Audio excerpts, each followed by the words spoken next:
Tonight, we descend into the quiet, heavy darkness of history's most seductive trap. We are not merely tracing the lineage of a plant, but mapping the geography of human suffering and the desperate chemical attempt to escape it. Before we begin, let the weight of the day slide from your shoulders. Unclench your jaw. Let the noise of the modern world fade into a low, distant hum. We are traveling back, far beyond the neon glare of modern pharmacies and the jagged violence of cartel wars, to a time when the boundary between medicine, magic, and poison was indistinguishable. We are following the white river of milk that has flowed through the veins of emperors, poets, soldiers, and slaves for 7 millennia. This is the story of the poppy, the flower that promised paradise and delivered an empire of ruin. The story begins not with a war, but with a biological accident of evolution in the Western Mediterranean, sometime in the Neolithic dawn.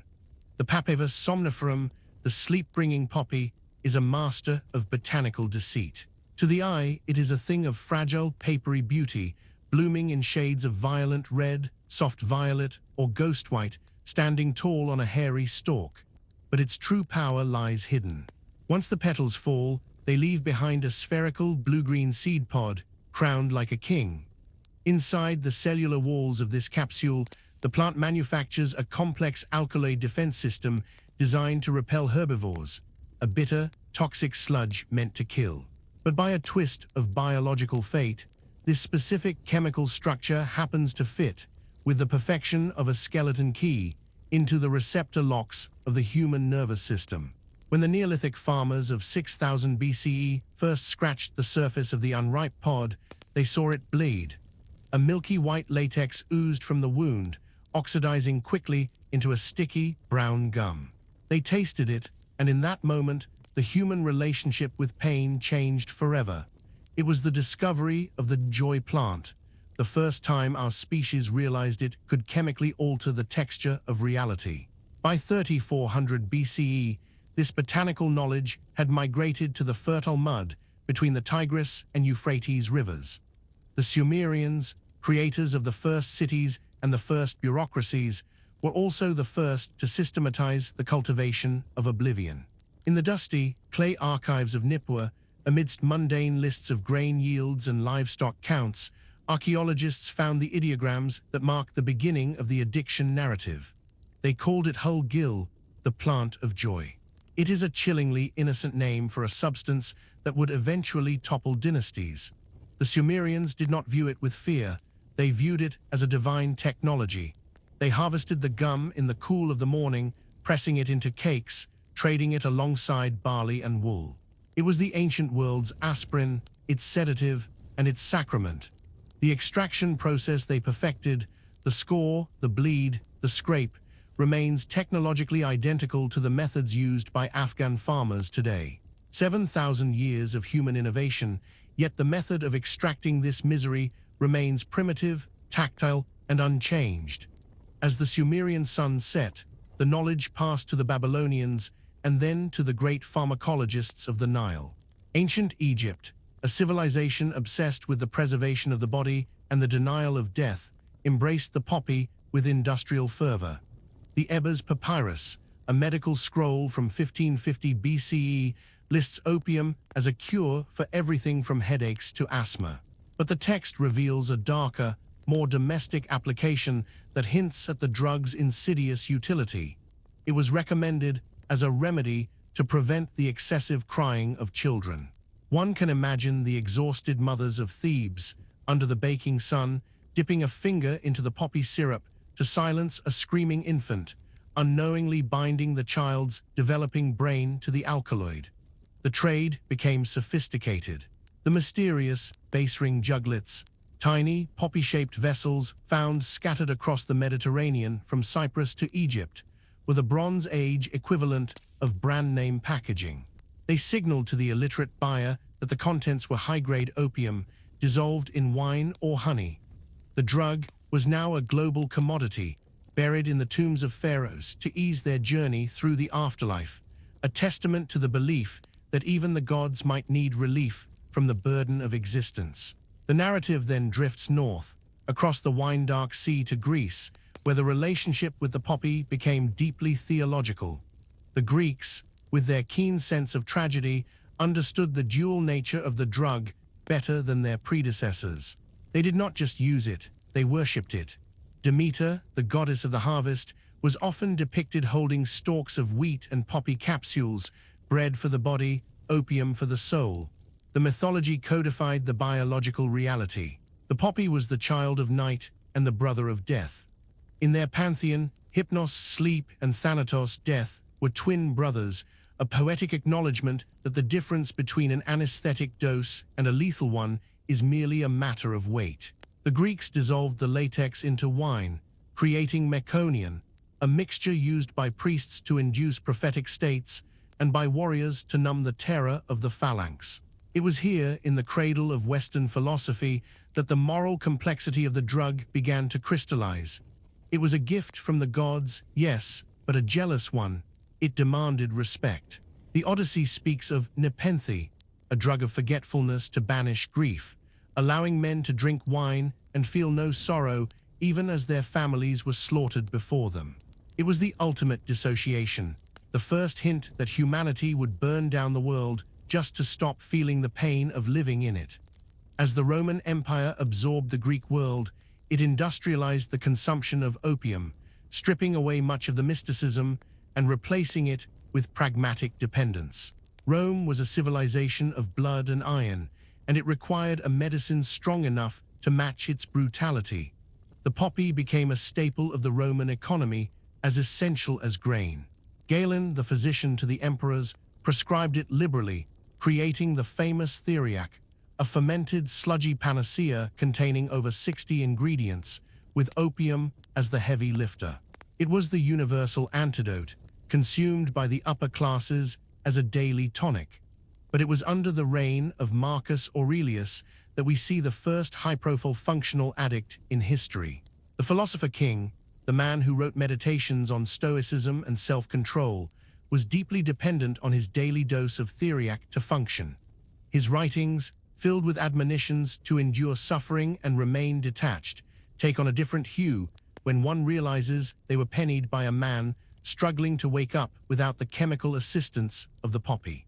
The Antonine Plague that ravaged the empire only deepened the addiction, as the population sought relief from the pestilence in the numbing embrace of the gum. By the time Rome fell, the poppy had thoroughly infiltrated the Western bloodstream, no longer just a plant, but a pillar of civilization, holding the empire together even as it rotted it from within. When the lights of Rome finally flickered and died, plunging Europe into the chaotic amnesia of the Dark Ages, the knowledge of the poppy did not perish in the rubble. Instead, it migrated east, carried in the saddlebags of Arab traders who traversed the shifting sands of the Silk Road. The baton of scientific stewardship passed to the Islamic Golden Age, a civilization that revered the written word and the study of the body while Europe was still bleeding patients to balance their humors. In the cool, tiled laboratories of Baghdad and Damascus, the poppy was stripped of its pagan mythology and subjected to the rigorous scrutiny of early chemistry. It was no longer the blood of a god. It was Afyun, a substance to be weighed, measured, and categorized. The Arab physicians, with their meticulous charts and alembics, became the drug's most capable archivists. They understood its paradox better than anyone, that the difference between a healer and an executioner was often just a single grain of the dark gum. They refined the extraction process, producing purer, more potent cakes of opium that traveled along the trade winds to India and China, planting the seeds of future empires in the soil of foreign lands. The towering figure of this era was Ibn Sina, known to the West as Avicenna, the Prince of Physicians. His canon of medicine, written in the 11th century, remained the standard medical text in both Europe and the Islamic world for 700 years. In it, he extolled the virtues of opium as the most powerful of stupefacents, a drug capable of silencing the most intractable dysentery and the most agonizing pain. But Avicenna was not merely an observer. He was a participant in the tragedy. It is said that the great physician, the man who codified the medical knowledge of the ancient world, fell victim to his own prescription. He died, according to some chroniclers, from an overdose, his brilliant mind finally silenced by the very substance he had championed. This was the first high-profile warning in the scientific era. That intellect is no shield against the chemical hooks of the alkaloid. The poppy does not care if you are a peasant or a polymath. Once it enters the bloodstream, it conquers the will with the same indifferent efficiency.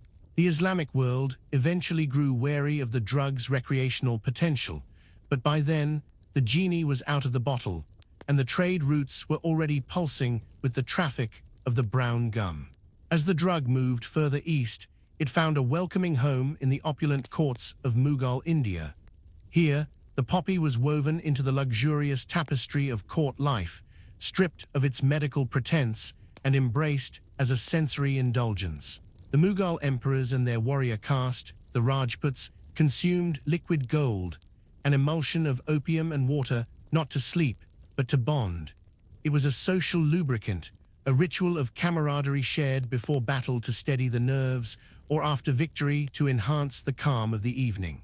It was managed, ritualized, and contained within the rigid social hierarchies of the time. But the pivotal moment in the history of addiction, the moment the poppy mutated from a resource into a plague, occurred not in India, but in China, and it was catalyzed by a discovery from the other side of the world. In 1492, Columbus stumbled upon the Americas, and in the subsequent biological exchange, tobacco was introduced to the Old World.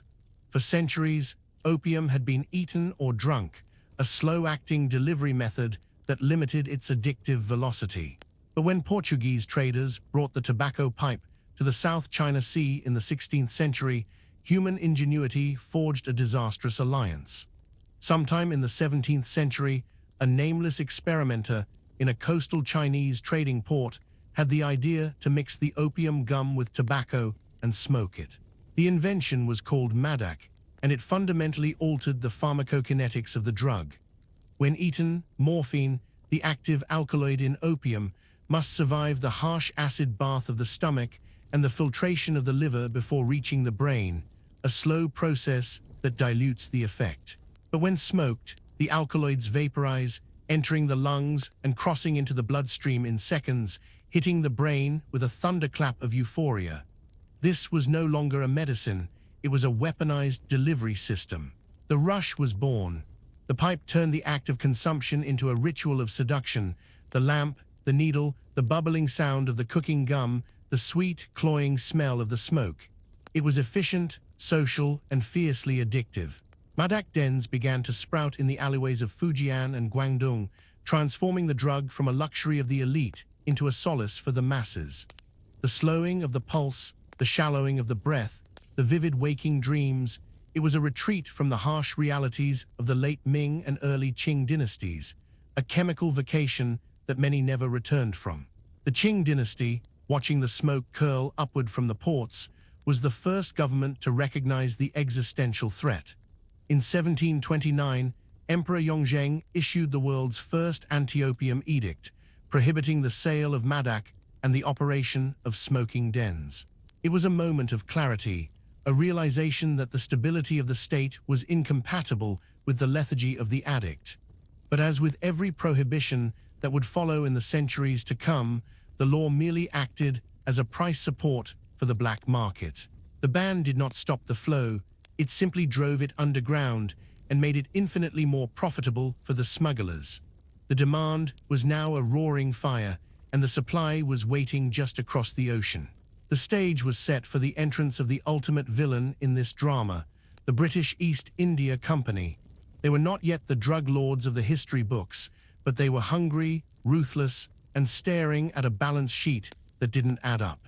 To understand the crime that was about to be committed, one must understand the economics of tea. By the 18th century, Britain had become addicted to Chinese tea, importing millions of pounds annually.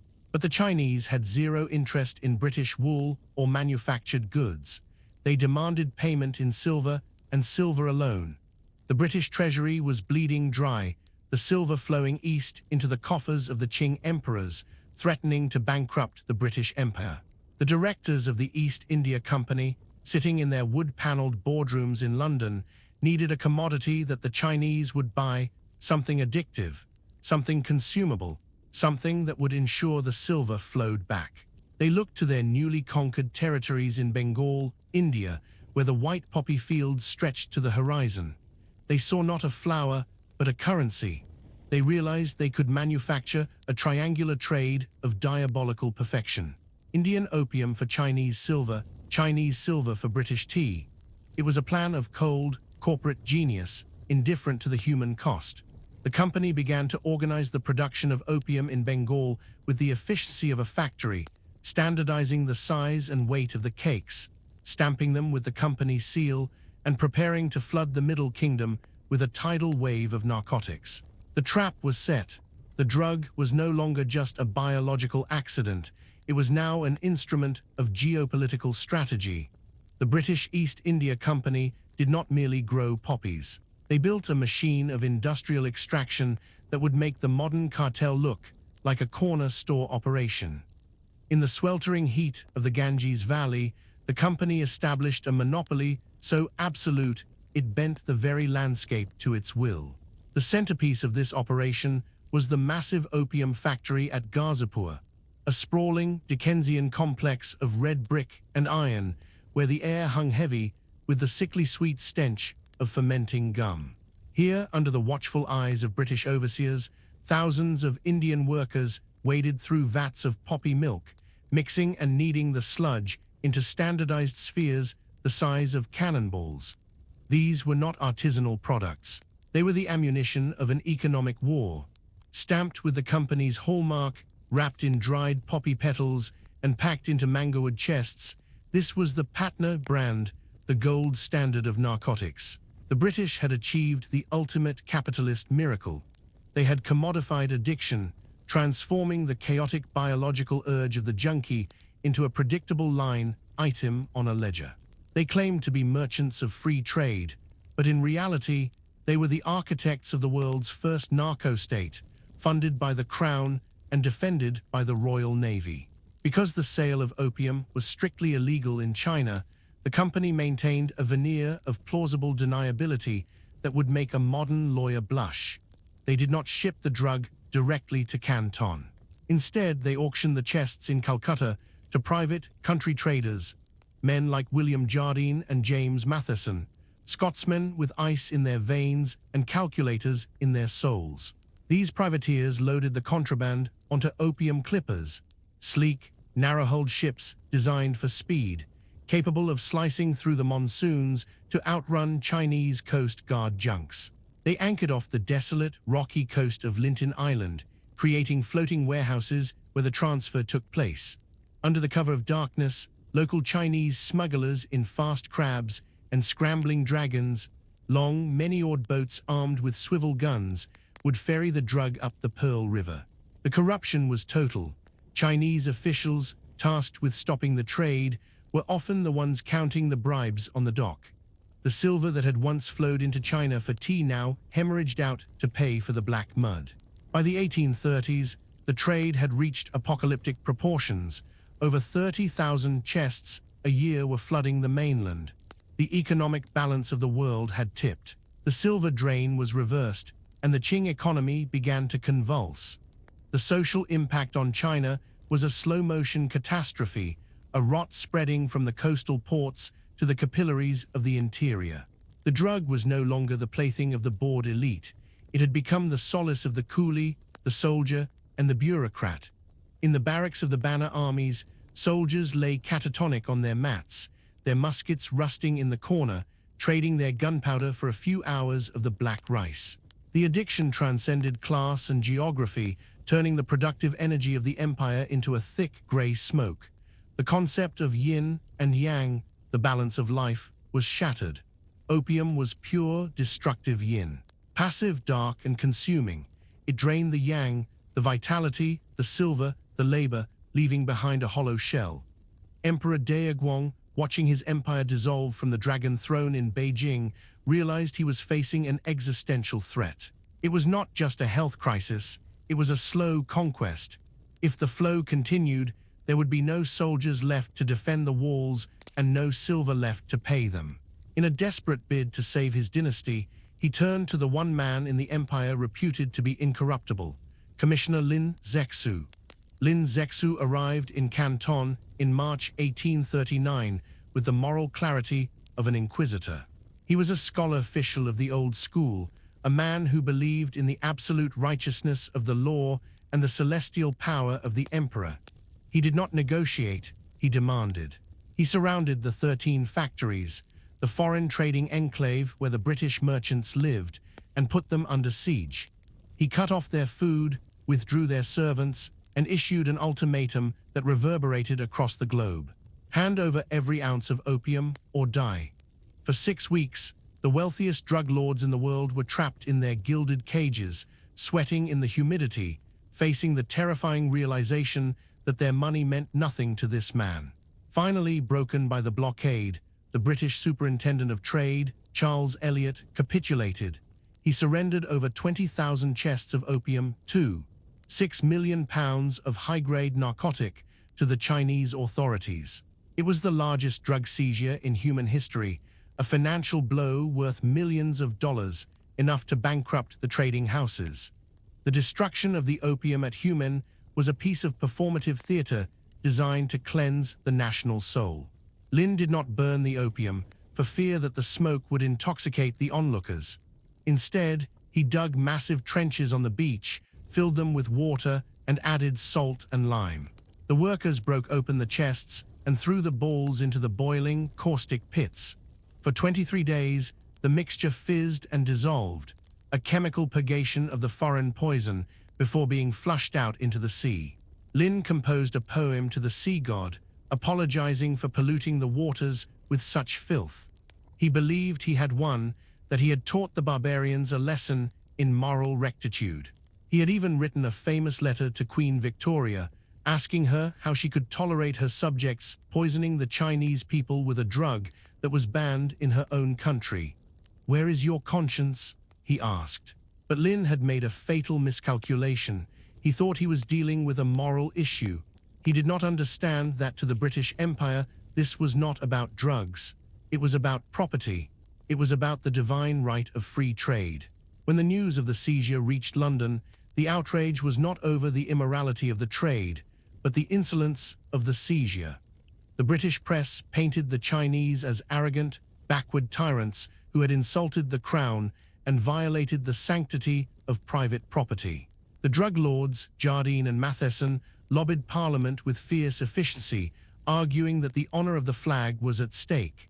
They demanded reparations and the opening of the Chinese market, by force if necessary. The Whig government, sensing an opportunity to pry open the closed doors of China, dispatched the Royal Navy. They sent a fleet that included the Nemesis, an iron-hulled, steam-powered warship that was a technological terror, the likes of which the Chinese had never seen. The First Opium War was not a war in the traditional sense. It was an industrial slaughter. The British gunboats, shallow draft and heavily armed, bypassed the static Chinese fortifications, blasting the wooden junks out of the water and leveling the coastal forts with devastating precision. The Chinese matchlock muskets and bows were useless against the disciplined volleys of the British infantry. It was the collision of the medieval and the modern, and the result was the humiliating collapse of the Qing defenses. The drug had paved the way, but it was gunpowder that kicked down the door. The peace that followed the slaughter was a piece of the graveyard. On the deck of the HMS Cornwallis in 1842, the Qing officials signed the Treaty of Nanking, a document that historians would later classify as the first of the unequal treaties. It was less a diplomatic agreement than a gun held to the head of a civilization. The treaty forced China to pay 21 million silver dollars in reparations, 6 million of which were essentially a refund to the drug lords for the opium Lin Zexu had destroyed. It carved open 5 treaty ports, where British law, not Chinese, would prevail, creating zones of legal immunity where the smugglers could operate with impunity. And in a stroke of imperial surgery, it severed the island of Hong Kong from the Chinese body politic, handing it over to the British Crown in perpetuity. Hong Kong was not built as a beacon of liberty. It was founded as a fortified warehouse for the narcotic trade, a safe harbor where the clippers could offload their poison under the protection of the Union Jack. The treaty was a humiliation that etched itself into the genetic memory of the nation, marking the beginning of the century of humiliation, a period where China was sliced apart like a melon by foreign powers, with opium as the knife. But the hunger of the beast is never sated. The British merchants, frustrated that the treaty had not explicitly legalized the drug trade, agitated for more war, more access, and more profit. They found their excuse in 1856 with the Arrow incident, a skirmish over a registered vessel that provided the pretext for the Second Opium War. This time, the violence was even more grotesque. An Anglo-French expeditionary force marched on Beijing, smashing the imperial armies with contemptuous ease. The culmination of this barbarity was the destruction of the Yuanminjuan, the old summer palace. This was not a military target. It was a wonderland of gardens, temples, and palaces, the repository of 5,000 years of Chinese art and culture. Lord Elgin, the son of the man who took the marbles from the Parthenon, ordered it burned to the ground. For 3 days, the fires raged, consuming priceless scrolls, porcelain, and architecture, a cultural lobotomy performed by the so-called civilized West. The smoke from the burning palace drifted over Beijing, a dark omen that the old world was truly dead. When the emperor finally capitulated, the Treaty of Tianjin forced the final, bitter pill. Opium was legalized. The trade was now legitimate, taxable, and unstoppable. With the legal floodgates open, the foreign mud penetrated deep into the Chinese interior, but a strange and tragic economic shift began to occur. Realizing that they could not stop the flow, the Chinese decided they must at least stop the silver hemorrhage. They began to cultivate the poppy themselves. The fertile soils of Sichuan and Yunnan, once the breadbaskets of the empire, were turned over to the production of the flower. The logic was cold and pragmatic. If the people are going to rot, let them rot on domestic produce. Within decades, China became the world's largest producer of opium, outstripping even the Indian fields of the British Raj. The landscape changed physically. Travelers reported seeing valleys of white and purple stretching as far as the eye could see, a beautiful monoculture of death. By the late 19th century, it is estimated that nearly a quarter of the adult male population of China was addicted. The drug had become a social currency, offered to guests like tea, consumed in the brothels, the courts, and the slums. The empire had not just been defeated, it had been anesthetized, its population drifting in a haze of smoke, while the wolves of imperialism circled the borders. Yet, while Britain was forcing the pipe into the mouth of China at gunpoint, a different kind of addiction was quietly drowning the West. In the foggy, cobblestone streets of Victorian London and the bustling avenues of New York, opium was not a vice of the criminal underworld. It was the aspirin of the middle class. It did not come in smoking pipes or sticky balls of gum, but in elegant glass bottles labeled laudanum. This tincture of opium dissolved in alcohol was the miracle cure of the 19th century, available over the counter at any apothecary for pennies. It was the aspirin of the age, used to treat everything from toothaches and menstrual cramps to tuberculosis and hysteria. The hypocrisy was staggering. While the British government waged war to sell opium to the heathens in the East, its own citizens were sipping the same alkaloids from crystal spoons in their parlors. The stigma was non-existent. To be an opium eater in Victorian England was not to be a junkie. It was to be a person of refined sensibility or simply a person in pain. The literary world acted as the marketing department for this domestic addiction. Thomas de Quincey's Confessions of an English Opium Eater, published in 1821, became a sensation, romanticizing the drug as a gateway to the sublime. He described his opium dreams with a Gothic eloquence that made addiction seem like a spiritual odyssey rather than a biological trap. Poets like Samuel Taylor Coleridge composed masterpieces like Kubla Khan while riding the waves of the drug, embedding the opium dream into the canon of Western art. But beneath the romantic veneer of the poets lay a grim, industrial reality. In the manufacturing cities of Manchester and Liverpool, Opium was the fuel that kept the working class compliant. Exhausted factory workers, laboring for 14 hours a day in the satanic mills, used laudanum to numb the ache of their broken bodies. Worse still was the practice of infant doping. Working mothers, unable to afford childcare, would dose their babies with Godfrey's cordial or Mother's quietness, syrups laced with opium to keep them comatose while they worked the looms. It was a chemical babysitter, and the infant mortality rate in these districts skyrocketed as babies simply forgot to breathe. Their tiny systems over the Industrial Revolution had mechanized labor, and now the pharmaceutical revolution sought to mechanize the body.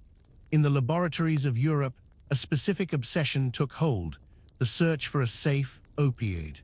The medical community was reeling from the disaster of morphine addiction.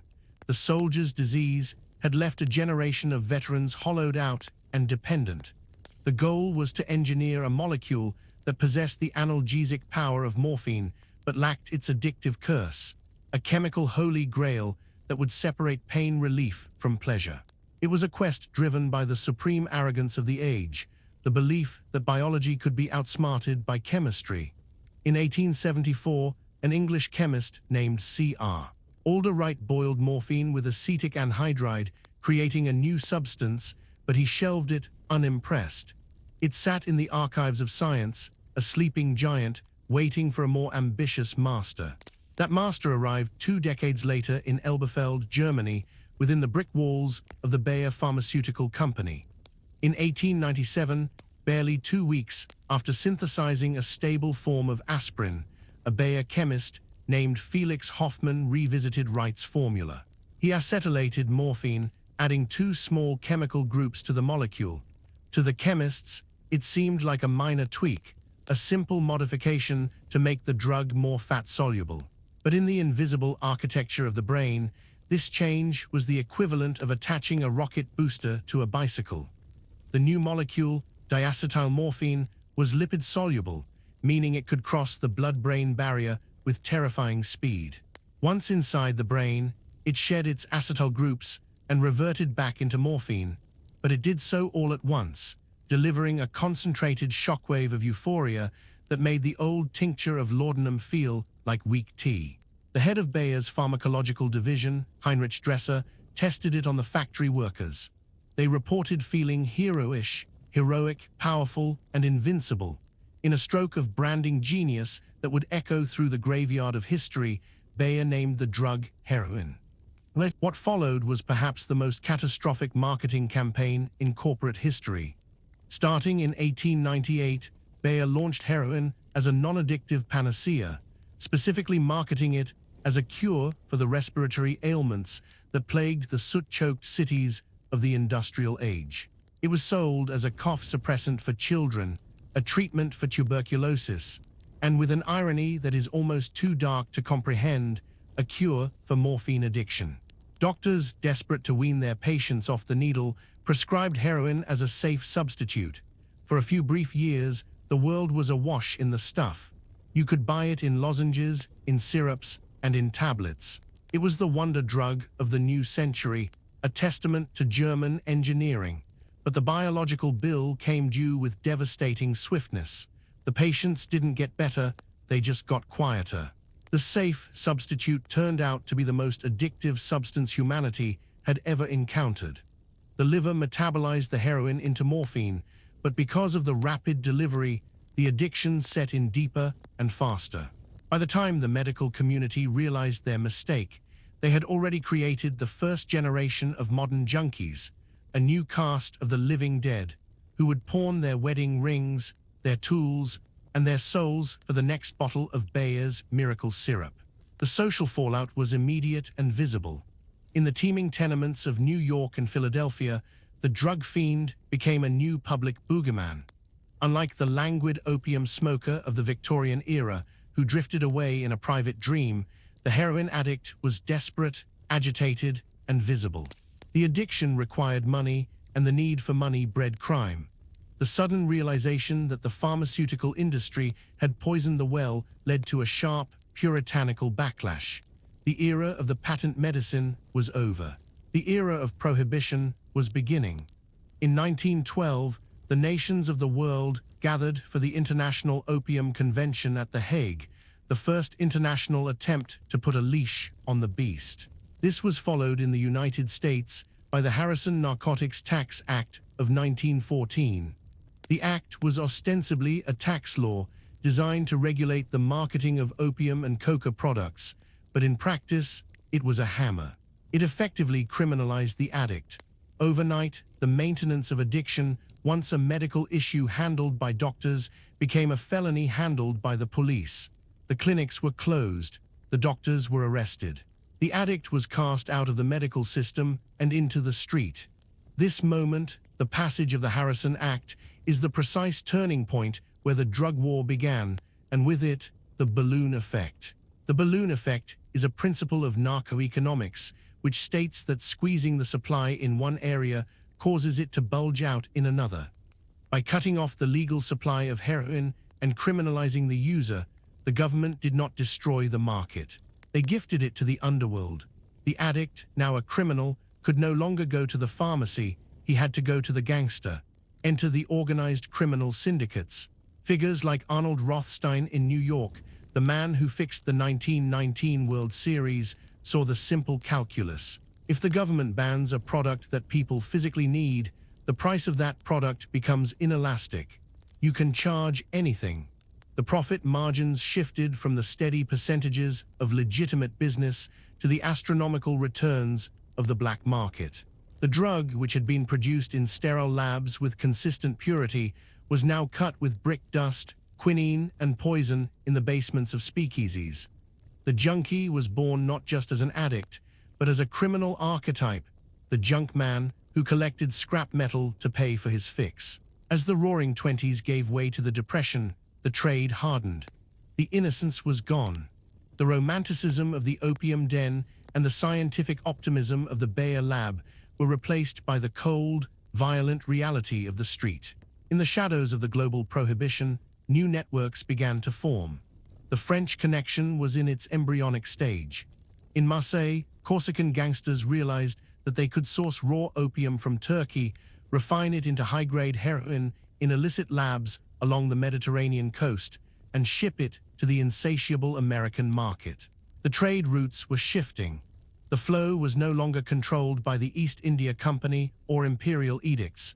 It was controlled by men with submachine guns and no flags. The drug had successfully transitioned from a tool of empire to the lifeblood of organized crime. It had survived the collapse of the Qing dynasty, the scrutiny of science, and the gavel of the law. It was evolving, becoming leaner, more potent, and more elusive. The world thought it had solved the problem by banning the bottle. Instead, they had merely smashed it, scattering the shards across the globe, where they would cut the feet of every generation to come. The cessation of World War II did not bring peace to the poppy. It merely opened a new, more industrial theater of operations. As the smoke cleared over a shattered Europe, the center of gravity for the global heroin trade shifted to the sun-bleached docks of Marseille.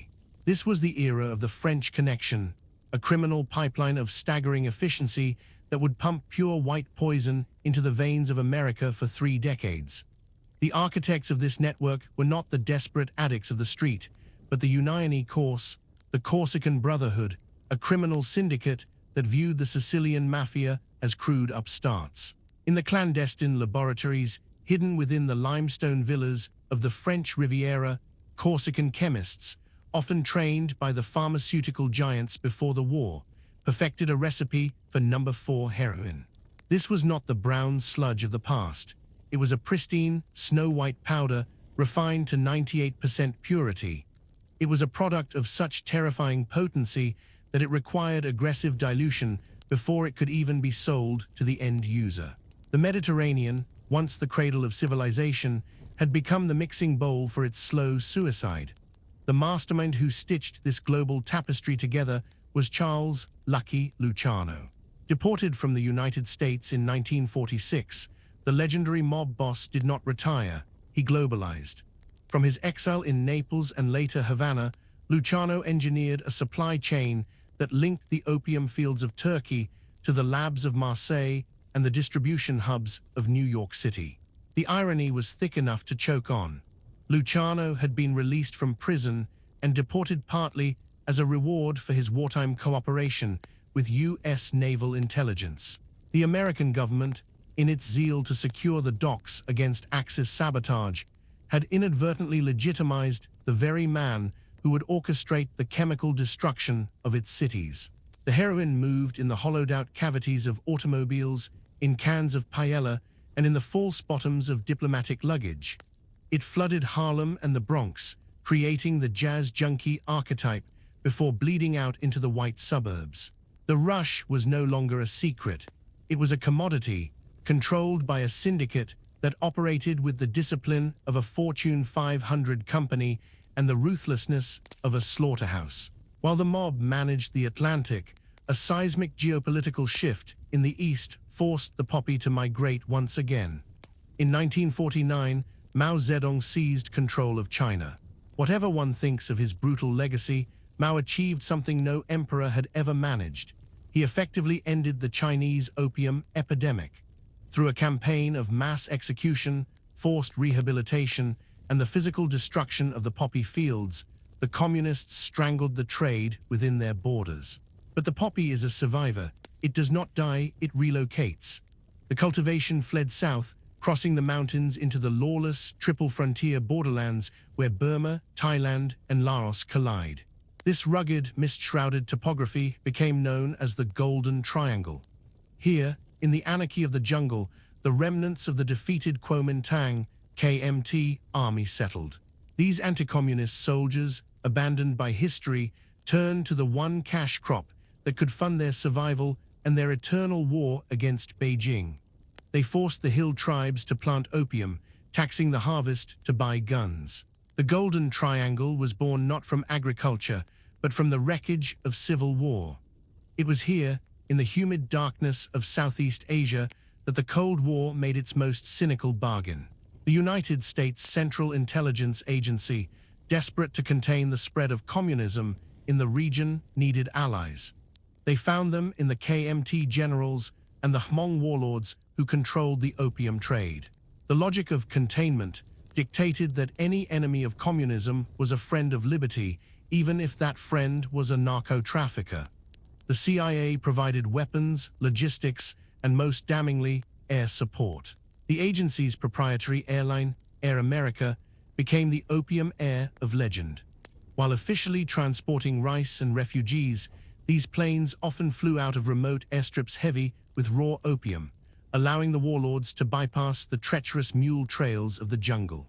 The American taxpayer was unknowingly subsidizing the overhead costs of the heroin industry. The intelligence community turned a blind eye, rationalizing that the drug money was fighting the Red Menace. They did not foresee that the very product they were protecting would soon turn its weaponized chemistry against their own sons. The blowback arrived with the escalation of the Vietnam War. As hundreds of thousands of American GIs waded into the rice paddies and jungles of Indochina, they found themselves in a supermarket of narcotics. The Golden Triangle Labs, sensing a new market, began producing cheap, potent heroin specifically for the American troops. It was sold in clear plastic vials for $2, less than the price of a pack of cigarettes. For the teenage conscripts, terrified of invisible booby traps and demoralized by a war with no front lines, the white powder offered an instant chemical exit. It was the ultimate anesthetic for the soul. By 1971, military medical officers estimated that up to 15% of the enlisted men in Vietnam were heroin addicts. They smoked it in the barracks, spiked it into their tobacco, and shot it into their veins in the latrines. The army was rotting from the inside out. The image of the American soldier, once the clean-cut liberator of Europe, was replaced by the hollow-eyed, junkie GI, nodding off with a rifle in his lap. This crisis forced the hand of President Richard Nixon. In June 1971, he declared the war on drugs, famously labeling drug abuse as public enemy number one. It was a declaration of war against a phantom. The rhetoric was fierce, but the policy was a frantic attempt to put the toothpaste back in the tube. The establishment of the Drug Enforcement Administration, DEA, in 1973 signaled a shift from regulation to militarized enforcement. But the economics of the trade were already too entrenched. The crackdown in Turkey, the source of the French connections opium, under U.S. pressure in the early 70s, was hailed as a victory. But in accordance with the balloon effect, the suppression of the Turkish poppy simply caused the Golden Triangle to explode in production. Then, when the pressure mounted in Southeast Asia, the balloon bulged elsewhere. A new player was entering the game, a region closer to the American homeland, where the cartels would evolve from mere smugglers into paramilitary states.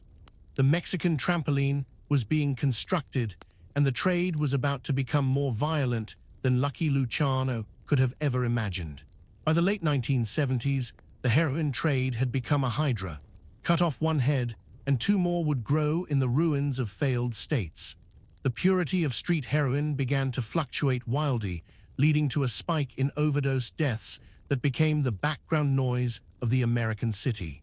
The nod became the signature posture of the urban decay, visible on the stoops of the Lower East Side and the corners of Baltimore. The cycle of addiction, incarceration, and recidivism began to hollow out entire communities, creating a permanent underclass bound to the drug. The romance of the Jazz Age was long dead. This was the era of the desperate hustle, the dirty needle, and the degradation of the spirit. The poppy, which had once been the joy plant of the Sumerians, had been fully industrialized, weaponized, and globalized.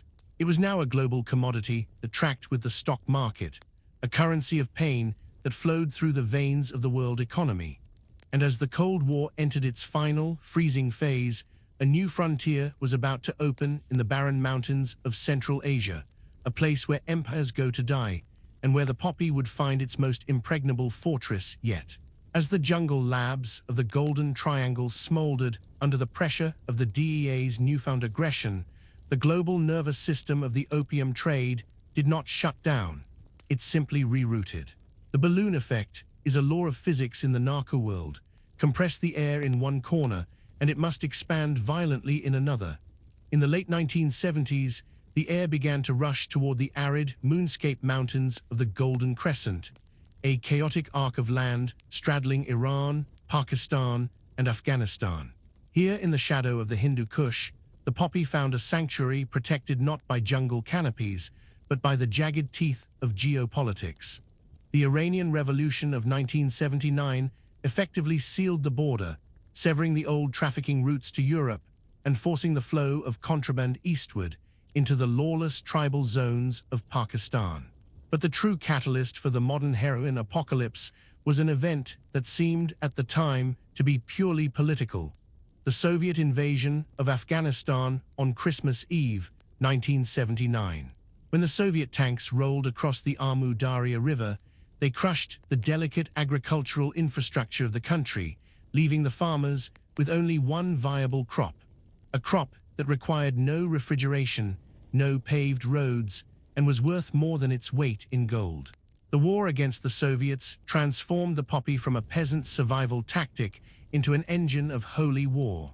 The Mujahideen, the soldiers of God, who rose to fight the godless communist invaders, needed weapons. They needed Stinger missiles to drop Soviet gunships from the sky, and they needed Kalashnikovs to hold the valleys. The United States, locked in the icy grip of the Cold War, was more than willing to provide the cash and the arms, funneling billions through the Inter-Services Intelligence, ISI, of Pakistan. But the covert funding was never enough. To bridge the gap, the Mujahideen commanders turned to the fields. They ordered the farmers to plant the flower, taxing the harvest to fund the jihad. The CIA, obsessed with giving the Soviet Union its own Vietnam, adopted a policy of benign neglect. They watched as convoys of CIA-supplied weapons entered Afghanistan and returned loaded with raw opium, destined for the refineries on the Pakistani border. It was a deal with the devil, signed in the name of liberty. The opium was refined into high-grade heroin and flooded into Europe and the United States, creating a tragic feedback loop. The Western taxpayer funded the war that produced the drugs that destroyed their own communities. By the time the Soviets withdrew in defeat in 1989, they left behind a shattered country ruled by warlords who were now also drug lords. The vacuum of power was filled by the Taliban in the mid-1990s, a fundamentalist regime that initially viewed the drug trade with pragmatic ambivalence. They taxed it to fill their coffers, consolidating control over 90% of the world's heroin supply. But in July 2000, in a move that baffled the world, the Taliban's reclusive leader Mullah Omar declared that growing opium was un-Islamic. He issued a fatwa banning cultivation. And unlike the Western democracies with their bloated bureaucracies, the Taliban enforced the ban with a terrifying medieval efficiency. Anyone caught growing poppies faced public humiliation, imprisonment, or execution. In one growing season, the world's supply of heroin plummeted. The fields of Helmand province, usually a sea of pink and white blooms, went barren. It remains the single most effective drug control operation in human history, a stark demonstration that the only thing capable of stopping the trade was a totalitarian theocracy. But history is cruel. Just as the supply lines were drying up, the Twin Towers fell. The American invasion of Afghanistan in October 2001 inadvertently saved the heroin market from extinction. To topple the Taliban, the United States forged alliances with the Northern Alliance, a coalition of warlords who had been the primary drug traffickers before the Taliban's rise. As the Taliban fled into the mountains, the warlords retook their territories and immediately told the farmers to replant. The ban was lifted. Under the watchful eye of NATO forces, opium production exploded to levels never before seen in human history. The liberated Afghanistan became the world's first true narco state, supplying 93% of the globe's illicit opiates. American soldiers found themselves patrolling through poppy fields that stretched to the horizon, ordered not to destroy the crops for fear of alienating the local population. It was a theater of the absurd, the world's superpower spending trillions to fight a war on terror, while the enemy funded their insurgency by selling heroin to the superpower's citizens. The poppy had defeated the Soviet Union, and now it was slowly bleeding the American empire, turning the graveyard of empires into a garden of addiction. While the eyes of the world were fixed on the caves of Tora Bora, a quieter, darker revolution was taking place on the southern border of the United States. For decades, the heroin market in America had been bifurcated: white powder from Asia for the East Coast and low-grade Mexican mud for the West. But in the small, unsuspecting state of Nayarit, Mexico, specifically in the municipality of Jalisco, a new business model was being perfected. The Jalisco boys did not rely on the violent, flashy tactics of the cartels in Sinaloa or Juarez. They were a network of farm boys who innovated a system of retail delivery that mimicked the pizza industry. They sold black tar heroin, a semi-processed, sticky substance that looked like roofing tar and smelled like vinegar. It was crude, but it was potent and incredibly cheap. Their drivers circulated through mid-sized American cities: Denver, Salt Lake City, Columbus, carrying tiny balloons of tar in their mouths, ready to swallow if pulled over. They targeted not the Skid Row junkie, but the white, suburban working class. They offered customer service, reliability, and anonymity. This was the Walmartization of heroin, bringing the drug out of the alleyway and into the parking lot of the strip mall.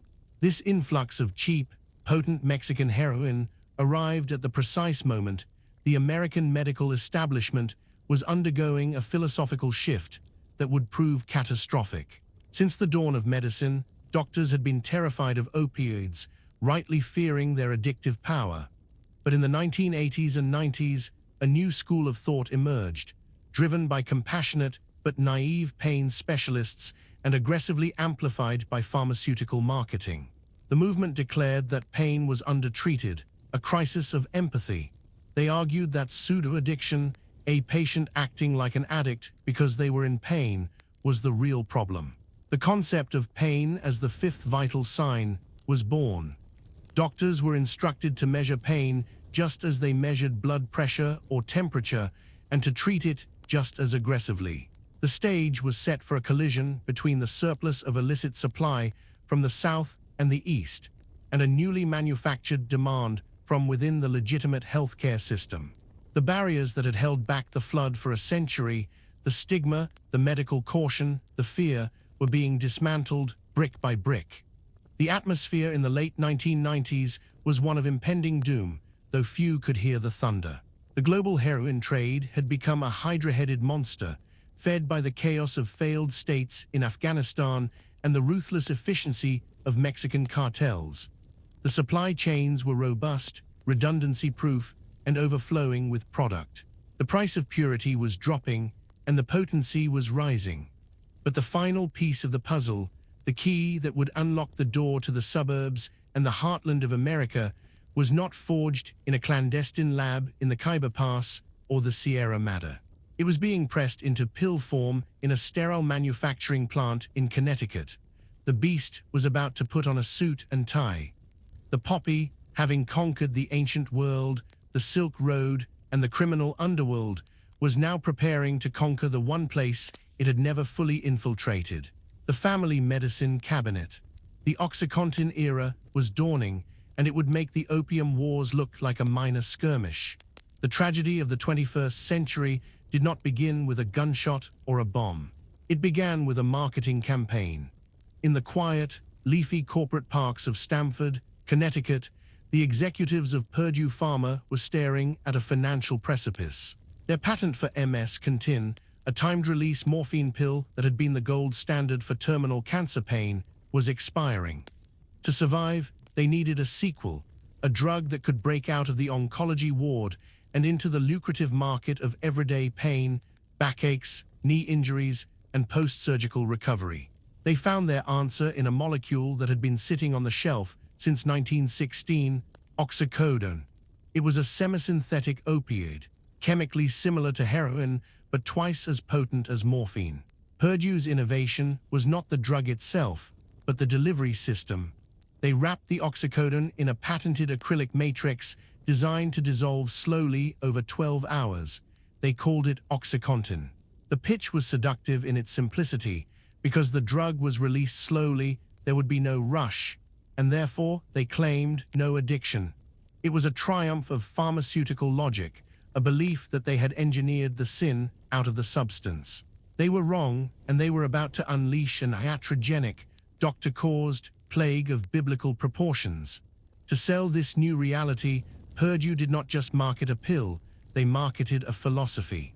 They funded organizations with benign names like the American Pain Society, which aggressively promoted the concept of pain as the fifth vital sign. This new doctrine argued that leaving a patient in pain was a violation of their human rights, equating a subjective feeling with objective metrics like heart rate and blood pressure. The linchpin of their sales pitch was a 5-sentence letter to the editor published in the New England Journal of Medicine in 1980 by Herschel Jick and Jane Porter. The letter observed that hospitalized patients rarely became addicted to narcotics.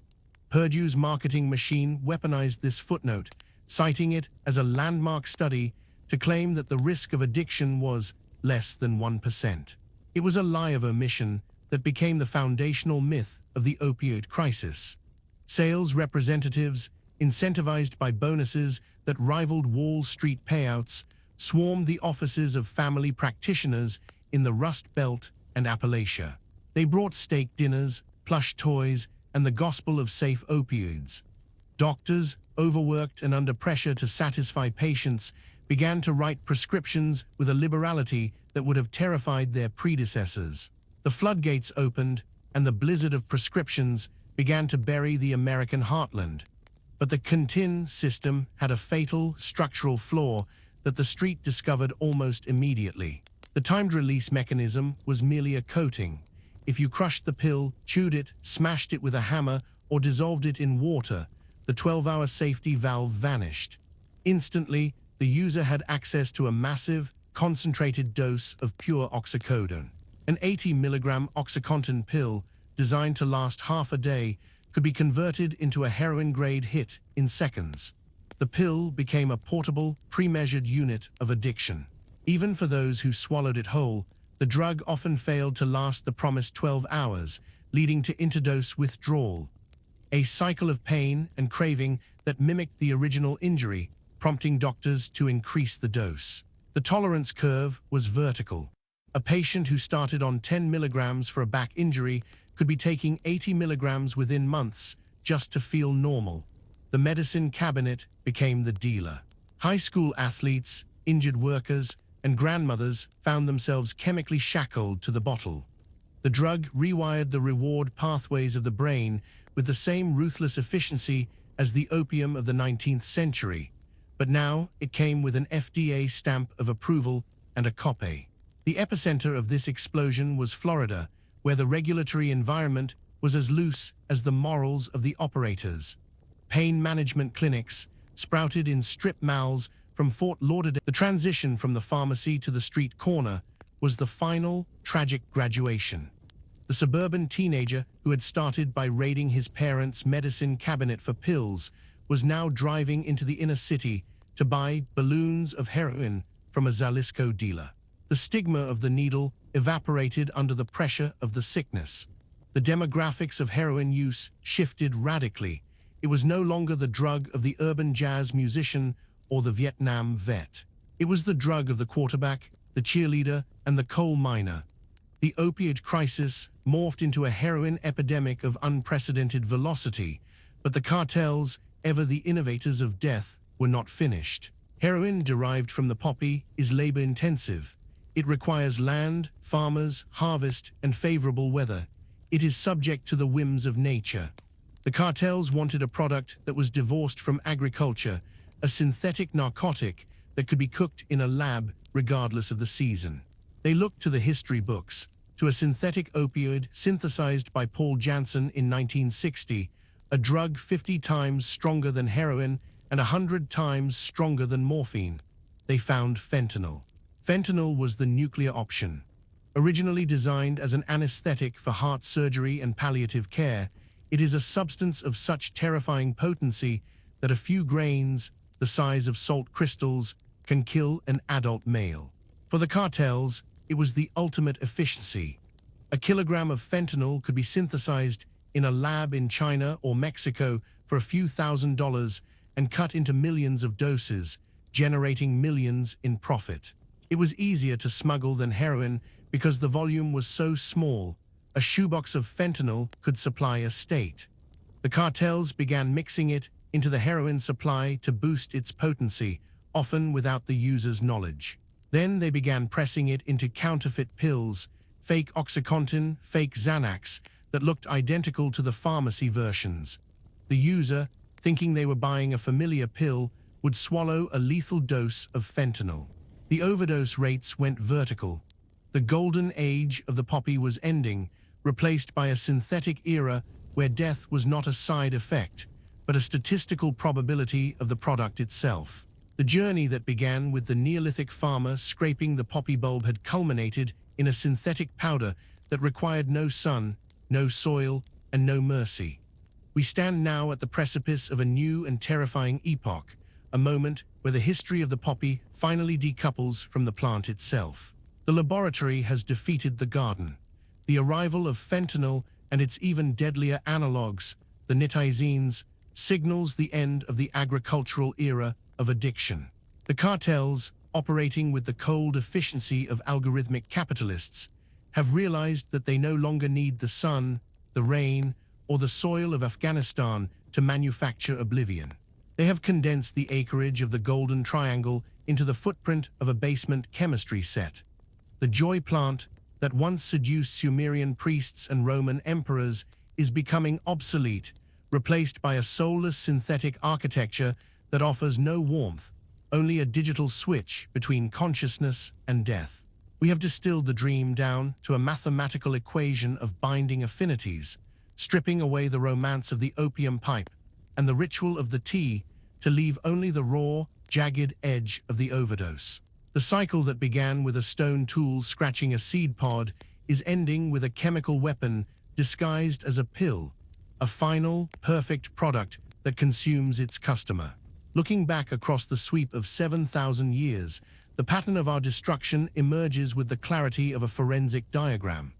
It is a perfect, self-sustaining loop of discovery, commodification, prohibition, and mutation. We find a substance that eases the burden of existence. We hail it as a miracle. We industrialize it for profit. We recoil in horror at the monster we have created, and in our attempt to kill it, we simply make it stronger. The British East India Company and Purdue Pharma are separated by 2 centuries of technology, but they are morally identical entities, gigantic engines of commerce that viewed the human nervous system as an extraction zone. They both understood that pain is the most inelastic commodity on earth. A starving man will trade his last coin for bread, but a man in withdrawal will trade his soul for relief. Empires have been built on this arbitrage, on the cynical calculation that the suffering of the many can be transmuted into the wealth of the few. The silver that flowed into London and the stock options that swelled in Stamford were minted from the same base metal, the stolen dopamine of the addict.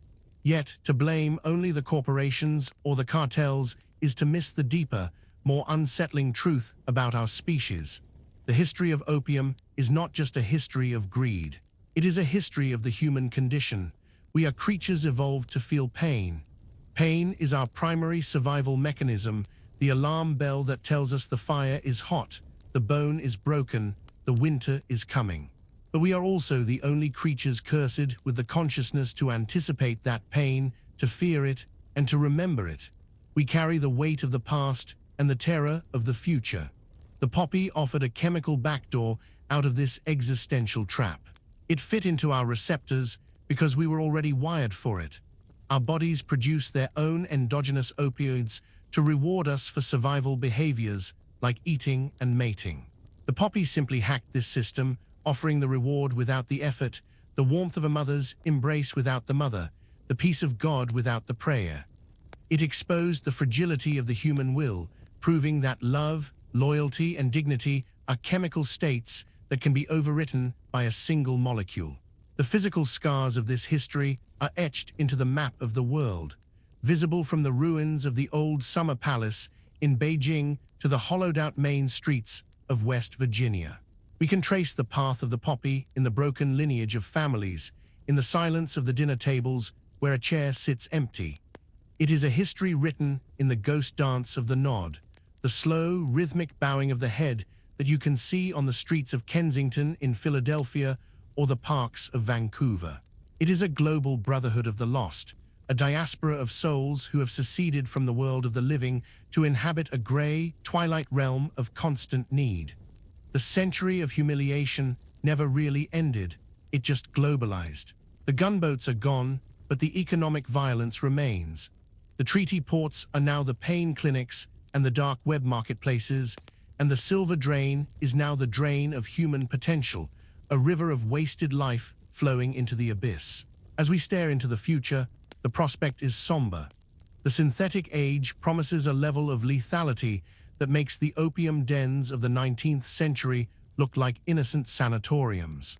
The balloon effect has reached its logical conclusion. The supply is now infinite, invisible, and omnipresent. Prohibition has failed not because of a lack of effort, but because it fights a war against the fundamental laws of supply and demand, and against the biology of the brain itself.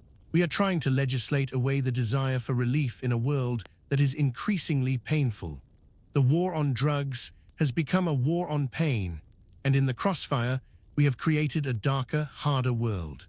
The lesson of the poppy is that there is no free lunch in biology. Every artificial high borrows happiness from tomorrow, and eventually, the debt must be paid with compound interest. We are currently paying the interest on 7 millennia of borrowed peace, and yet the flower remains. In the remote valleys of Tasmania, in the rocky soil of Turkey, and in the garden patches of grandmothers who know nothing of its power, the Papaver somniferum still blooms. It is indifferent to our tragedy. It does not know that it toppled dynasties or killed poets. It does not know that it is illegal. It simply follows the mandate of its own DNA, to grow, to flower, to blade, and to seed. It stands as a silent witness to our folly, a beautiful, terrible reminder of the thin line between medicine and poison, between heaven and hell. It is the Hul Gil, the joy plant, the bringer of sleep. And as the sun sets on this long, dark history, the poppy closes its petals, waiting for the next hand to scratch the surface, waiting to offer its milk to a species that can neither live with it nor live without it. The sleep it offers is deep, and the night is long.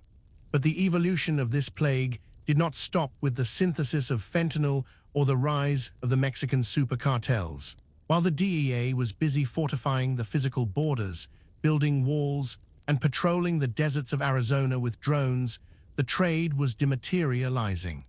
It was shedding its physical skin to become pure information. The next frontier of the Opium Wars was not a poppy field in Afghanistan or a clandestine lab in Sinaloa. It was a server rack humming in a cold data center in Reykjavik.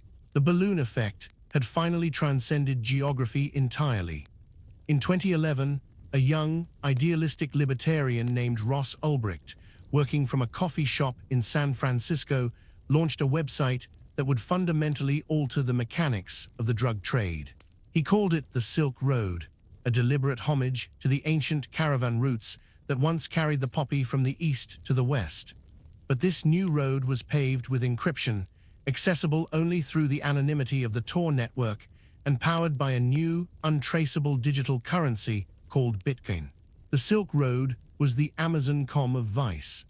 It replaced the terrified, sweaty hand-to-hand transaction in a dark alley with the sterile, customer service-oriented experience of e-commerce. You could scroll through high-resolution photos of black tar, China white, and pharmaceutical-grade OxyContin, read user reviews that graded the potency and stealth of the shipping, and add items to your cart with a click. The genius of the system was that it removed the violence from the transaction. The dealer and the buyer never met. They never saw each other's faces. The courier was no longer a mule with a stomach full of balloons, but the unsuspecting United States Postal Service. The drug war had been based on the premise of interdiction, stopping the boat, the truck, the plane. But how do you interdict a padded envelope buried in a mountain of billions of pieces of legitimate mail? The Silk Road proved that the most effective smuggler in history was the mailman. Although the FBI eventually shut down the Silk Road and imprisoned Ulbricht, the Pandora's box had been smashed wide open. The Hydra principle applied instantly. For every darknet market the authorities closed, 3 more sophisticated ones opened in the digital shadows.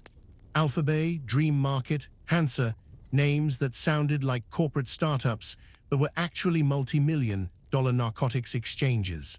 This digital revolution democratized the wholesale market. A teenager in a suburb of Ohio no longer needed to know a gangster to buy heroin. He just needed a Tor browser and a Bitcoin wallet. He could import fentanyl directly from a lab in Wuhan, China, bypassing the cartels entirely. The hierarchy of the underworld was flattened. The kingpin was obsolete, replaced by the vendor, a pseudonymous handle with a PGP encryption key and a 5-star trust rating. The barrier to entry for becoming a drug lord had dropped from a standing army to a laptop.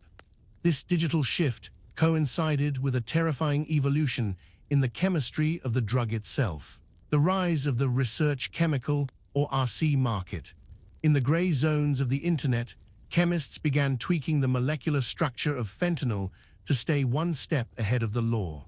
These analogs, substances like carfentanil, acetylfentanyl, and furanylfentanyl, were technically legal in many jurisdictions because they hadn't been explicitly banned yet.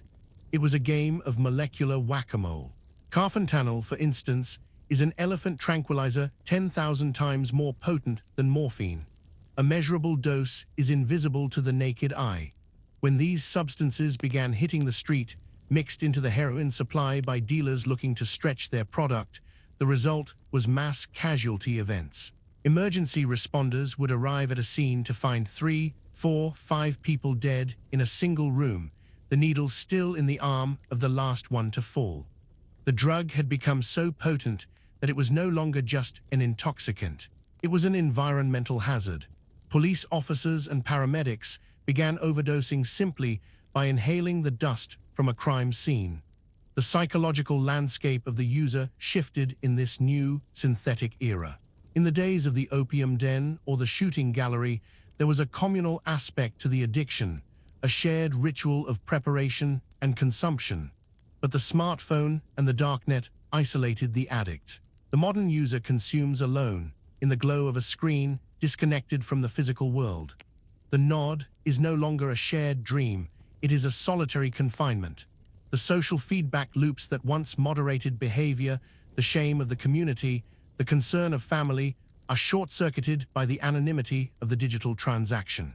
We have created a system where a person can destroy themselves without ever leaving their bedroom, fed by a supply chain that is invisible, automated, and infinitely resilient. The human element, the empathy, the hesitation, the moral doubt, has been stripped out of the machine. As we examine the modern architecture of this plague, we must also confront the precursor paradox. The raw materials for fentanyl and its analogues are not rare poppies grown in remote mountains. They are common industrial chemicals used in the manufacture of plastics, pesticides, and medicines. The 4-AP, 4-anilinapiperidine, used to make fentanyl, is a simple chemical skeleton. These precursors are manufactured by the ton in legitimate chemical factories, primarily in China and India, and shipped globally for legal purposes. The cartels simply divert a tiny fraction of this river of chemicals to their clandestine labs. Stopping the flow of precursors is impossible without shutting down the global chemical industry. We are trapped in a world where the ingredients for our destruction are woven into the fabric of our economy. The very infrastructure that allows us to have iPhones, clean water, and modern medicine also allows the cartels to manufacture death at an industrial scale. This brings us to the most chilling realization of the 21st century.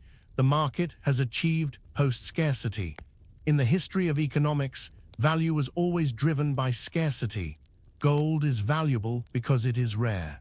Diamonds are valuable because they are controlled. But synthetic opioids are effectively infinite.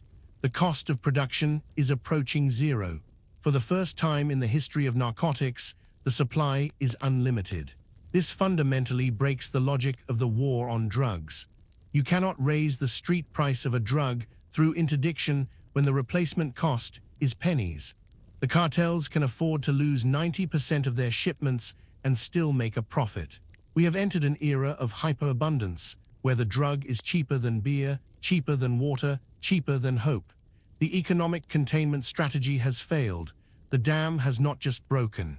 The river has evaporated and turned into a cloud that covers everything. The geopolitical implications of this shift are profound. We are witnessing the weaponization of the opioid zombie. Adversarial nations, realizing they cannot defeat the West militarily, watch with passive satisfaction as the opioid crisis hollows out the workforce and the spirit of their rivals. It is a form of reverse opium war. Just as Britain once weakened China with Indian opium to balance a trade deficit, the flow of synthetic precursors from the east to the west is viewed by some strategists as a quiet, karmic revenge. It weakens the social fabric, strains the healthcare system, and demoralizes the population. The drug is no longer just a criminal issue. It is a vector of hybrid warfare, a way to degrade the enemy without firing a shot. The poppy has been replaced by the molecule, but the geopolitical game remains the same. The empire that controls the flow of dopamine controls the destiny of the world. And yet, amidst this digital and chemical dystopian nightmare, the human brain remains the same biological machine it was in the Neolithic era. We are running 21st century software on Stone Age hardware. Our receptors are still waiting for the Hul Gil, the plant of joy. We are vulnerable because we are wired to seek relief. The tragedy is that we have built a world that is increasingly stressful, isolated, and painful, while simultaneously inventing the perfect chemical key to escape it. The collision of these two forces, the pain of modernity and the perfection of synthetic opioids, is the defining crisis of our time. We are not fighting a war against a plant or a cartel. We are fighting a war against our own biology amplified by technology. The fallout of this synthetic deluge is not measured merely in body bags, but in the slow, agonizing disintegration of the social contract. In the hardest-hit pockets of the American Rust Belt and the rural valleys of Appalachia, we are witnessing the emergence of a new sociological phenomenon, the hollowed-out community. These are towns where the storefronts are boarded up, the factories have been stripped for copper wire, and the only thriving businesses are dollar stores, pawn shops, and plasma donation centers. Here, the opioid crisis has acted as a solvent, dissolving the glue that holds civilization together, family, faith, and work. The public square has become a necropolis of the living. On the streets of Kensington in Philadelphia or the Tenderloin of San Francisco, the lean has become the signature posture of the era, men and women bent at impossible angles, defying gravity in a state of semi-conscious paralysis. They are the visible monuments to our failure, statues of flesh and bone trapped in a chemical purgatory. To walk these streets is to walk through a battlefield where the enemy is invisible and the casualties are walking wounded, ghosts haunting the machinery of a society that has no place for them. On the front lines of this attrition warfare are the paramedics, the firefighters, and the police officers who have been unwillingly conscripted into the role of street-level toxicologists. Their days are a Sisyphean loop of resurrection and relapse. They carry the miracle antidote, naloxone, brand name Narcan, like a holy talisman. This nasal spray, an opioid antagonist, can rip a dying addict back from the brink of respiratory failure in seconds. It is a technological marvel, a Lazarus drug, but the emotional toll of administering it is crushing. First responders describe the Narcan revival not as a moment of joy, but as a moment of violence. The addict, ripped from the warm, suffocating embrace of the high and thrust back into the harsh light of immediate, precipitous withdrawal, often wakes up swinging, screaming, and vomiting. They are not grateful, they are dope-sick. And often, the same paramedic will revive the same person 2, 3 times in a single week. The sanctity of life begins to blur into a bureaucratic metric. We have mastered the art of postponing death, but we have completely failed at the art of restoring life. Economists have coined a term for this specific type of mortality, deaths of despair. The phrase, popularized by Anne Case and Angus Deaton, suggests that the opioid epidemic is not the cause of the decline, but a symptom of a deeper, existential rot. It thrives in the vacuum left by the collapse of the blue-collar aristocracy. For decades, a man with a high school education could work at a steel mill or a coal mine, buy a house, raise a family, and feel a sense of dignity and purpose. When those jobs evaporated, shipped overseas, or automated away, they took the identity of the community with them. The pain of that loss, the loss of status, of utility, of the future, created a demand for numbness that the pharmaceutical industry was all too happy to supply. The pill bottle became the new paycheck, the only tangible thing that offered a change in state. We are watching the slow suicide of a working class that feels it has been declared obsolete by history. The overdose is simply the final punctuation mark on a sentence that was written by deindustrialization decades ago. The tragedy spirals downward, drilling into the bedrock of the next generation. We are now seeing the rise of the orphan generation, a cohort of children whose parents are either dead, incarcerated, or catatonic. The foster care systems in states like West Virginia and Ohio are buckled to the breaking point, overflowing with the collateral damage of the addiction. But the most harrowing manifestation of this legacy is neonatal abstinence syndrome, NAS. Every 15 minutes in America, a baby is born addicted to opioids. These infants do not enter the world with a cry of life. They enter with a scream of agony. Their first experience of existence is the torture of withdrawal, tremors, seizures, inability to eat, skin so sensitive that the touch of a mother feels like sandpaper. The hospital nurseries are filled with the high-pitched, distinctive wail of the drug baby, a sound that haunts the nurses who tend to them. We are biologically programming trauma into the brainstems of our children before they have even taken their first unassisted breath. This is the long tail of the poppy. These children will carry the chemical ghosts of their parents' addiction for the rest of their lives, a biological inheritance of ruin. In the face of this carnage, the legal system has attempted to extract a pound of flesh from the architects of the crisis. The lawsuits against Purdue Pharma, the Sackler family, Johnson & Johnson, and the major distributors have resulted in settlements totaling in the billions. It is the tobacco litigation of the 21st century. But there is a hollow, cynical ring to the gavel. The Sackler family, who withdrew over $10 billion from Purdue Pharma before the ship sank, managed to navigate the bankruptcy courts to protect much of their personal fortune, shielding themselves from criminal liability. They have been stripped of their name on museum wings and hospital lobbies. The Louvre, the Met, the Tate have all scrubbed the Sackler brand, but they remain free. The money, while astronomical on paper, is a drop in the ocean compared to the cost of the destruction. How do you price the loss of a generation? What is the actuarial value of a father who died in a gas station bathroom with a needle in his arm? The settlements are treated by the corporations not as penance, but as the cost of doing business, a tax on their profits. Justice in the age of the overdose is just another transaction. And as the settlements are signed and the headlines fade, the street chemistry continues to mutate with a malignant intelligence. We are moving beyond the era of simple opioids into the chaotic realm of polysubstance abuse. The cartels, realizing that the addict's tolerance to fentanyl eventually hits a ceiling, have begun mixing the downers with uppers. The market is now flooded with goofballs, a lethal cocktail of fentanyl and high-purity methamphetamine. The meth keeps the user awake and agitated, while the fentanyl suppresses the respiratory system. It is a push-pull on the heart that destroys the body with terrifying speed. Even worse is the introduction of xylazine, a veterinary tranquilizer known on the street as tranq. Xylazine is not an opioid. It is a sedative used for horses and cattle. When mixed with fentanyl, it extends the duration of the nod, but it causes necrotic skin ulcers that look like chemical burns. Users' flesh begins to rot at the injection sites, turning black and gangrenous, often leading to amputation. We have reached a point of chemical barbarism where human beings are injecting livestock sedatives into their veins, literally decomposing while they are still alive, just to escape the pain of being human.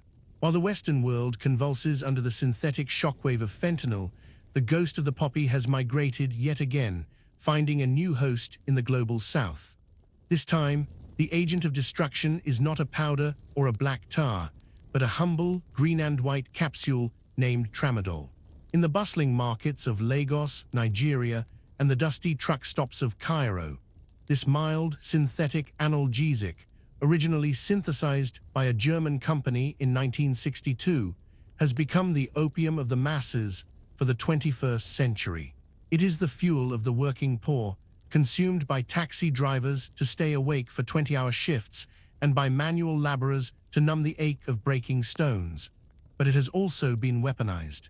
In the scorched scrublands of the Sahel, Boko Haram fighters gulp handfuls of the pills before battle, earning them the nickname jihad pills. It is a grim historical rhyme.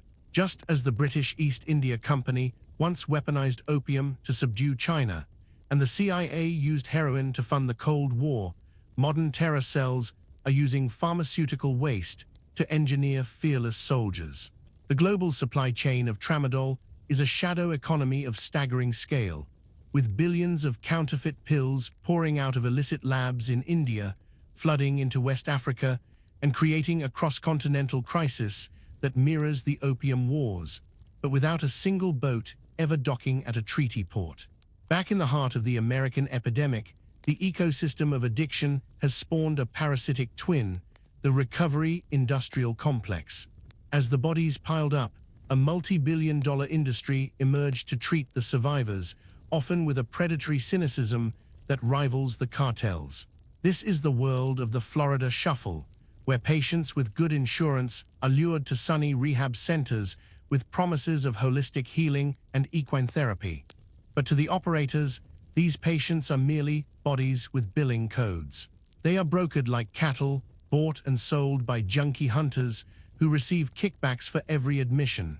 The goal is often not to cure the addict, but to cycle them through the system until their insurance policy is drained dry.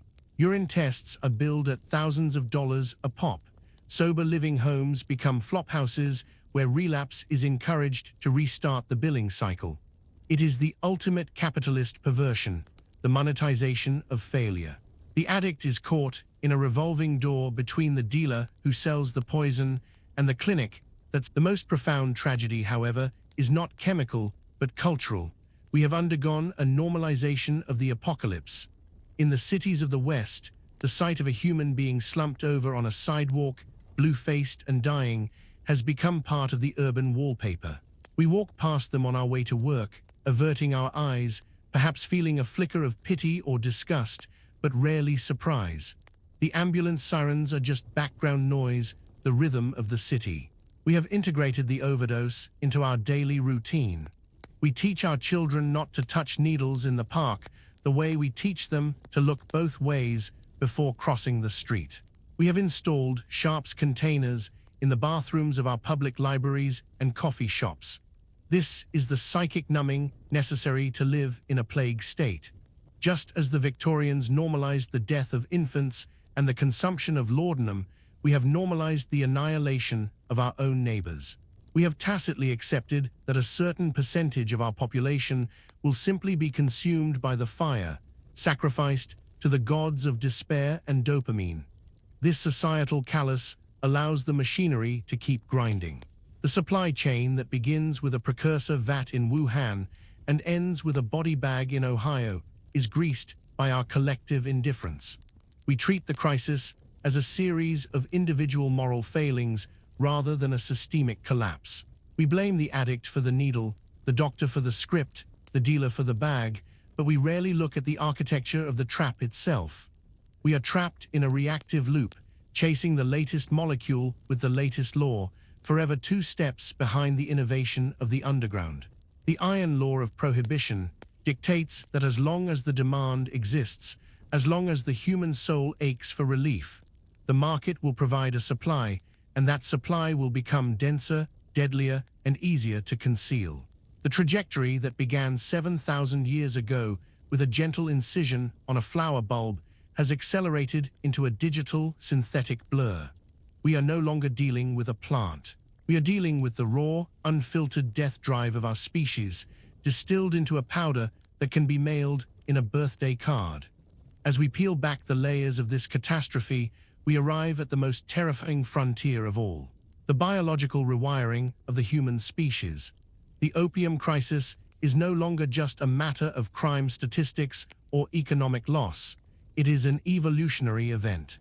For 7,000 years, the poppy interacted with the human brain as a guest, a powerful, sometimes destructive guest, but one that eventually left. The user would smoke the pipe, dream the dream, and then wake up. But the synthetic era has changed the nature of the tenancy. The modern superopioids, fentanyl and its analogs, do not just visit the receptors, they colonize them. They bombard the brain's reward system with a voltage so high that it burns out the circuitry. This phenomenon is known as downregulation.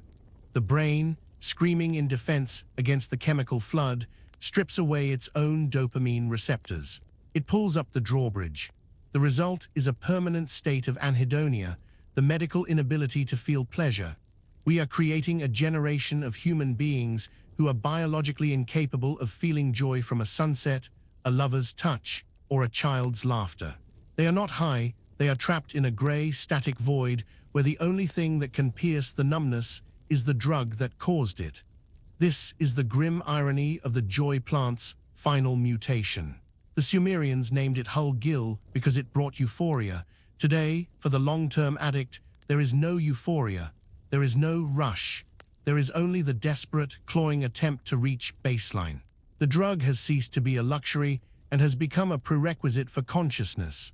The addict wakes up in a state of profound physiological panic, dope sickness, that makes the worst flu feel like a mild inconvenience. Every bone aches, the skin crawls, the bowels liquefy. The shot of fentanyl does not bring them to heaven. It simply pulls them out of hell and places them on the floor of the earth for a few hours. We have industrialized a cycle of misery where the product is not pleasure, but the temporary cessation of pain. It is the perfect commercial loop. The product creates the sickness that only the product can cure. The joy plant has become the maintenance molecule, and the user has been reduced to a biological automaton, servicing the needs of a hijacked nervous system. The implications of this chemical isolation extend far beyond the individual. They shatter the very possibility of love. Evolutionary biologists tell us that human bonding, the attachment between mother and child, husband and wife, tribe and member, is mediated by our endogenous opioid system. We bond because it feels good. We protect each other because oxytocin and endorphins reward us for it. But when the external opioids flood the system, they drown out the internal ones. The drug becomes the lover, the child, and the tribe. It replaces the need for human connection with a chemical simulacrum. This is why the addict will steal from their mother, abandon their children, and betray their friends. It is not a moral failing in the traditional sense. It is a chemical coup. The drug has hijacked the survival drive. To the addicted brain, the fentanyl is the baby. It is the survival of the species. We are witnessing the rise of a chemical solipsism, a society of isolated monads who are locked inside their own skulls, indifferent to the world outside, communing only with the molecule. A civilization cannot survive if its members care more about a powder than they do about each other. This mass sedation has a political dimension that is rarely discussed. A population that is chemically anesthetized is a population that is politically compliant. In his dystopic novel Brave New World, Aldous Huxley predicted a society controlled not by boot-on-the-neck tyranny, but by soma, a drug that offered a holiday from reality. We have stumbled backward into Huxley's nightmare. In the decimated towns of the Rust Belt, where the factories are closed and the water is poisoned, the opioid epidemic acts as a pacifying force. It blunts the righteous anger that should be directed at the systemic failures of the state. The opioid zombie does not riot, he does not organize, he does not vote, he nods. The epidemic serves as an unintentional but effective pressure valve for late-stage capitalism, soaking up the despair of the surplus population and neutralizing it with apathy.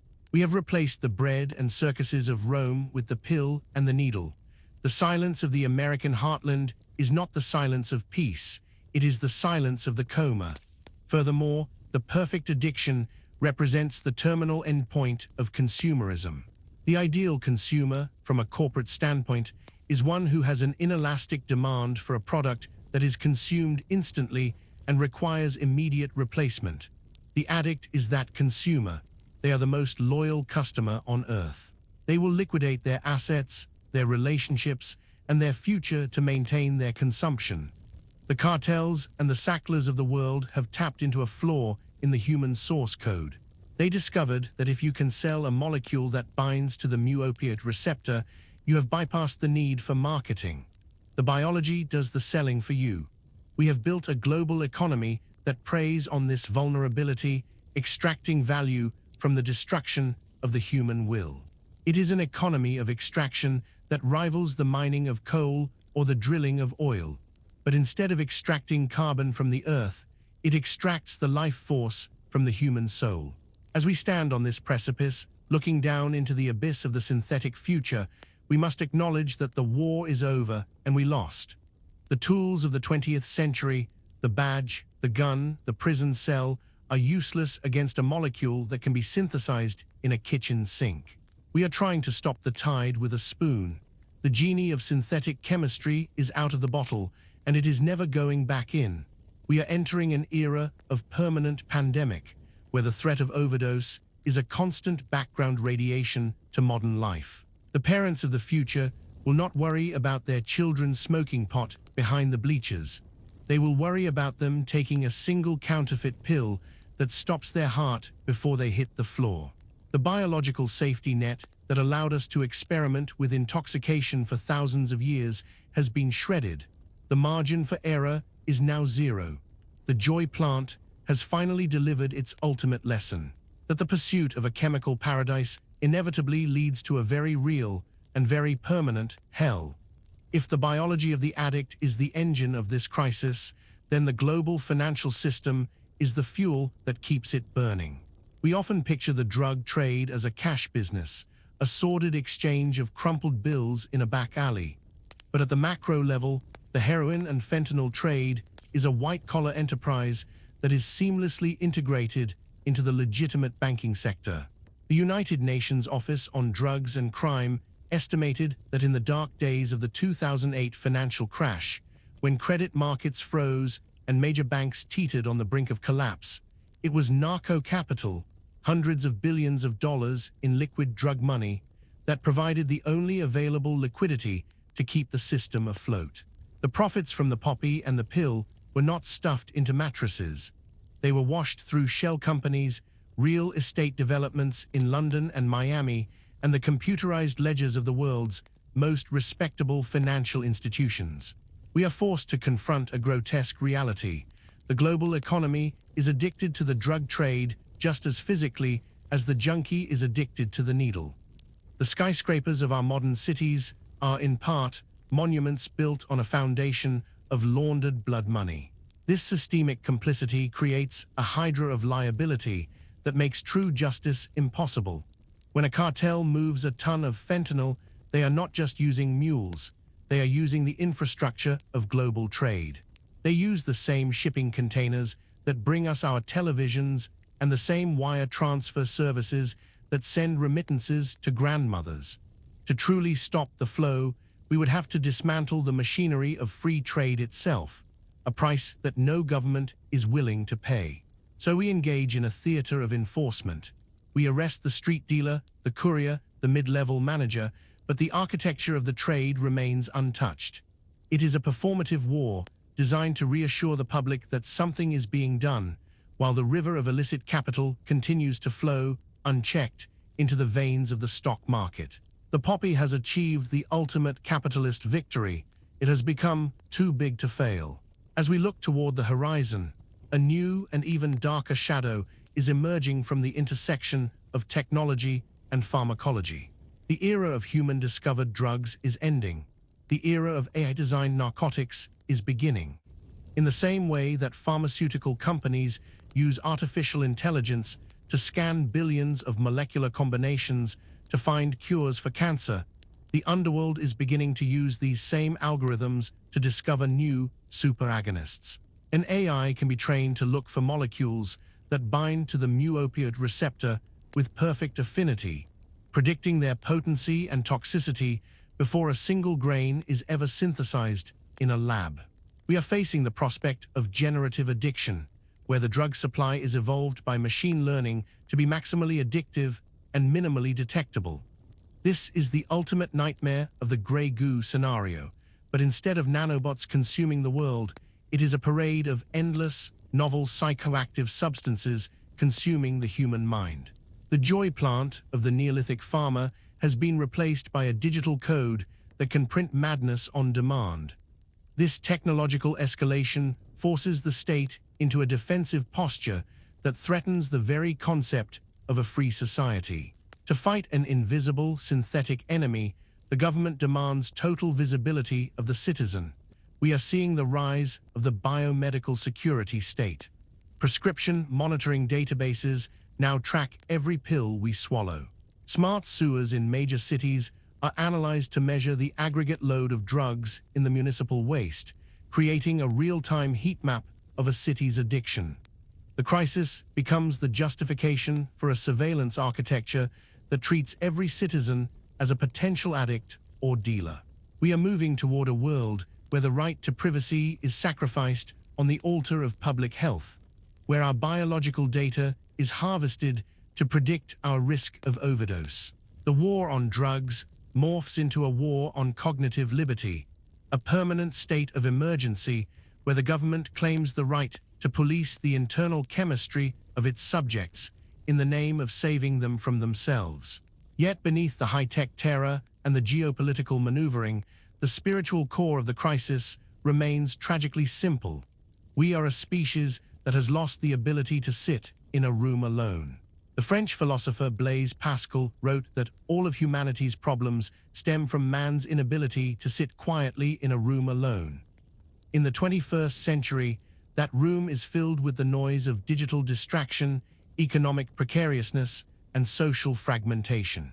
The opioid offers a way to turn down the volume. It is a chemical retreat from a world that feels increasingly uninhabitable. The ghost dance of the addict is a rejection of the modern contract. It is a vote of no confidence in the future. When we see a community hollowed out by fentanyl, we are not just seeing a crime scene, we are seeing a spiritual evacuation. People are checking out of a reality that offers them nothing but debt, anxiety, and loneliness. The pill is the only door that locks from the inside. The final tragedy of this 7,000-year arc is the loss of human potential, the Mozarts in the morphine. How many symphonies were never written? How many cures were never discovered? How many fathers were never there to catch a ball because the poppy got there first? The graveyard of addiction is filled not just with bodies, but with the ghosts of who those people could have been.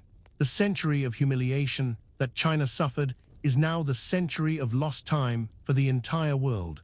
We are hemorrhaging our greatest resource, the creative energy of our youth. A young man who dies at 22 from a fentanyl overdose is a library burned to the ground. He is a timeline severed, and as the death toll mounts, surpassing the casualties of major wars, we are slowly becoming desensitized to the sheer scale of the waste. We are learning to live in a necropolis, stepping over the bodies of the fallen to get to our jobs, numbing ourselves with our own distractions to avoid feeling the weight of the collective grief. In this twilight of the chemical age, the distinction between the user and the sober begins to blur. We are all dependent on something to mediate our experience of reality, be it a smartphone, a prescription antidepressant, a glass of wine, or a shot of heroin.